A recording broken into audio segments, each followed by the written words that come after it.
sa Department of Education noong taong 2023. Merong 5 billion na inapprove para sa classroom construction.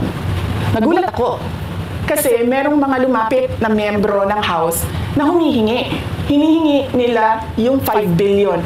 5 billion ha? Parte ng 5 billion na budget. Wala kasi akong experience sa ganyan. At saka ang pagkakaintindi ko, pag inapprove na yan ng Office of the President, ibibigay na yan, pagdidiretso na yun sa approval at trabaho ng Department of Education sa construction ng mga classroom. Nagulat ako, may humingi. Magkano ba ang amin dyan? Magkano ba ang amin dyan? So sinabi ko, hindi pwede ito. Kasi ang mangyayari nito, hindi magagawa ng Department of Education ang trabaho namin na mag-construct ng classroom ayon sa classroom backlog at sa prioritization base sa backlog at sa classroom construction. Pagkatinuod lang sa Vice Presidente, kay iduhol ko niya itong 2023 na ngayon ko classroom, Deputy Secretary kasi wala magaling siya kata. No?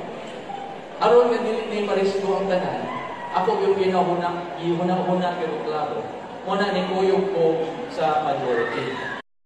Mga kababayan, ulitin natin mga kababayan. Ulitin natin ha. Para klaro-klaro sa lahat mga kababayan. Nasaan na yun?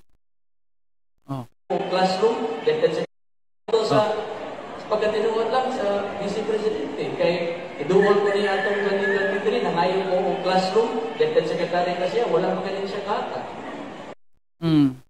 Si Buano ito. Tatagulogin natin mga kababayan para maintindihan niyo ha. Pasensya na sa aking Tagalog. Hindi ako marunong mag-Tagalog mga kababayan. Anyway, paningkamutin natin ma-explain natin yung Tagalog mga kababayan. Ano sinasabi dito ni Congressman Juke Prasco mga kababayan ng Cebu? Cebu by the way, sa Cebu ito mga kababayan ako nakakahiya to sa kanyang mga constituents mga kababayan. Nanghihingi pala ito. Nako. Anyway, ano yung sinasabi ni Juke Prasco mga kababayan? Lumapit na siya kay Sara Duterte noong 2023 mga kababayan. Nanghingi siya ng classroom. Hindi siya pinagbigyan daw mga kababayan.